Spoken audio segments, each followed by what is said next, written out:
book of Proverbs concludes with a hymn of praise for a capable woman. This poem is organized as an alphabetic acrostic. Each line begins with the next letter of the 22-letter Hebrew alphabet. Its alphabetic acrostic form suggests these are the A to Z's of such a woman.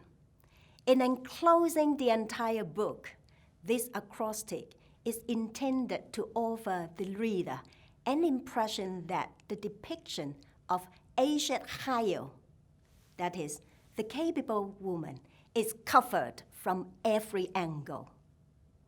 In other words, by using the full acrostic form in Proverbs chapter 31, verses 10 to 31, the poet comes to emphasize the sense of wholeness in portraying the images of the woman, although it could also be designed for memorizing purposes by following its sequence.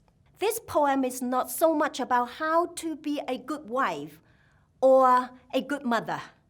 Wisdom is personified as a woman in Proverbs chapter 1 to 9.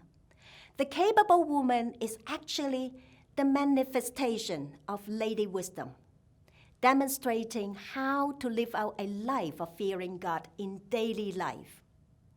We are encouraged to build an intimate relationship with Lady Wisdom like marrying her. If we do so, Lady Wisdom will bless us just as how this capable woman blesses her household and community. Some people think the husband of the capable woman seems to be a lazy person. Of course, it is not so. The capable woman looks after her household so well that she frees her husband to serve the community. The husband functions as a highly respected judge at the city gates, bringing social justice to the community. She plays an important role in collaborating with her husband, keeping social justice in check. Proverbs chapter 31, verses 10 to 31 is focused on the mundane things of life. How does it change your concept about fearing the Lord? We should refuse the dichotomous separation between the religious and non-religious. The fear of Yahweh is not separated from the mundane things of life, but becomes the source of all the virtues described in the poem. It has been totally occupied with praising the woman's mundane activities. For Proverbs, there is no sacred secular split. All of human life and action is to manifest reverence and obedience to God and show harmony with His cosmic order. The ordinary life is to reflect and serve the Creator's glory and wisdom. Fearing God is not monopolized by theologians, biblical scholars, church planters, religious leaders, spiritual giants, world-known evangelists, etc. This poem demonstrates how fearing God is manifested in our daily mundane life in terms of looking after our own family, business, and community. The fear of the Lord can be seen when changing a diaper for your baby, cooking a meal for the kids, doing washing, mowing your lawn, ironing, etc. What do you think about this capable woman, Eshet Chayil? Impossible standard? Something you aspire to? Something your husband wants you to be?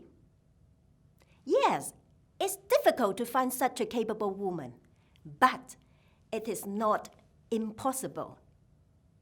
The Hebrew term for the capable woman is Eshet Chayil, which appears twice in Proverbs. That is, chapter 12, verse 4, chapter 31, verse 10. Outside Proverbs, there is only one occurrence in the entire Old Testament. That is Ruth chapter 3, verse 11, where Boaz praises Ruth as Eshet Chayil, New King James Version renders it as the virtuous woman. Being a Gentile woman, Ruth demonstrates how fearing God should be like in the history of Israel. The fear of the Lord in Proverbs chapter 31 verse 30 echoes Proverbs chapter 1 verse 7, forming an inclusio in the book.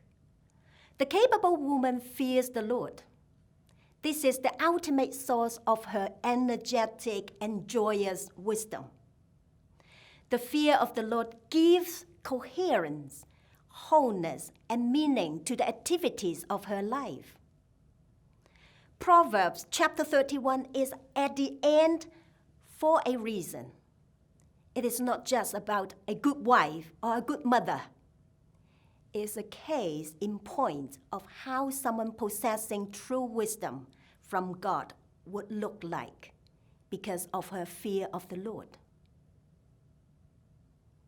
The capable woman is an excellent model for a good wife, mother, manager, and neighbor.